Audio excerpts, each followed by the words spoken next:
இந்த நிகழ்வு என்பது உண்மையிலே சுந்தராமன் அவர்கள் என்ன நினைத்து இந்த இடத்தில் தேர்ந்தெடுத்தார்கள் என்று தெரியவில்லை. எல்லாம் நன்மைக்காக அவருடைய மனம் போல எண்ணம் போல இன்றைக்கி ஒரு இந்த நல்ல முறை எல்லாமே அமைந்திருக்கிறது. நாங்களும் இங்கே வந்திருக்கிறோம்.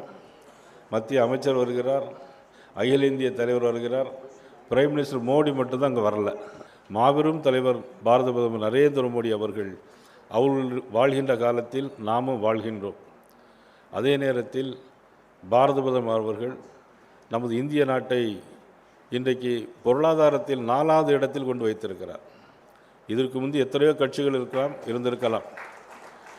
பொருளாதாரத்தில் இன்றைக்கு 4வது இடத்தில் வைத்திருக்கிறார். அடுத்து நமக்கு 3வது இடத்திற்கு வருவதற்கான ஏற்பாடுகளை செய்து கொண்டிருக்கிறார். நமது மாண்புமிகு நிதியமைச்சர் நிர்மலா சீதாராமன் அவர்களுடைய மூலமாக இந்தியாவுடைய பொருளாதாரத்தை இன்றைக்கி தூக்கி நிறுத்தியிருக்கிற மிகப்பெரிய பொறுப்பு மத்திய நிதியமைச்சர் நிர்மலா சீதாராமன் அவர்களுக்கு உண்டு. பாரத பிரதமர் நரேந்திர மோடி அவர்கள் start up India, making India, makeup India இதுபோன்ற திட்டங்களை எல்லாம் வகுத்திருக்கிறார். இன்றைக்கு 4.5 ட்ரில்லியன்லேருந்து நமக்கெல்லாம் 10 ட்ரில்லியன் 2030 $10 ட்ரில்லியன் அளவுக்கு நம்மளுடைய பொருளாதாரத்தை உயர்த்திருக்கும். 2047 சுயசார்பு பாரதத்தை உருவாக்குவதற்கும் உலக விஸ்வகுருவாக மாற்றுவதற்குமாக நமது பாரத பிரதமர் பல்வேறு திட்டங்களை வைத்திருக்கிறார்கள். அதில் உங்கள் ஒவ்வொருவருக்கும் ஒவ்வொரு பங்கு இருக்க வேண்டும் என்று தான் என்னுடைய வேண்டுகோளாக வைக்கிறேன்.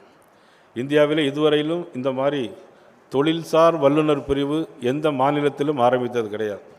இப்பொழுது நான் வந்தது பிறகு நமது கேடி ராவனுடைய தலைமையிலும் நாச்சப்பனுடைய தலைமையிலும் இன்றைக்கு இந்த தொழில் வல்லுநர் சார் பிரிவு இன்றைக்கு ஆரம்பித்திருக்கிறோம். இதனால் என்ன பயன் என்று கேட்டால், உங்கள் ஒவ்வொருவருடைய அறிவும் இதில் பயன்படும், உங்கள் ஒவ்வொருடைய ஆலோசனைகளும் இதில் பயன்படும். வர இருக்கிற பாராளுமன்ற பட்ஜெட் கூட்டத்தொடரில் பட்ஜெட்டில் என்னென்ன சேர்க்க வேண்டும் என்பதை இந்த பகுதியிலிருந்து இந்த பகுதிக்கும் தமிழ்நாட்டிற்கும் அல்லது இந்தியாவிற்கும் என்னென்ன தேவைகள் எப்படி எப்படி செய்தால், அது எந்த துறையாக இருந்தாலும் சரி, மருத்துவத்துறையாக இருந்தாலும் சரி, ஆடிட்டு துறையாக இருந்தாலும் சரி, வழக்கறிஞர் பிரிவு துறையாக இருந்தாலும் சரி, உங்களுடைய ஆலோசனைகளை நீங்கள் சொல்லுகின்ற நேரத்தில் நிச்சயமாக நீங்கள் நேரடியாக போய் சொல்ல முடியாது. ஆனால் வாய்ப்பு இருக்கும், உங்களுடைய வேலை போல இருக்கும். ஆனால் இந்த தொழில்சார் வல்லுநர் பிரிவாக ஆடிட்டர் சுந்தராமன் மூலமாக உங்களுடைய கருத்துக்களை சொன்னால் அது இந்திய பாராளுமன்றத்தில் எதிரொலிக்கும் என்பதை இந்த நேரத்தில் உங்களோடு நான் பகிர்ந்து கொள்ள கடமைப்பட்டேன்.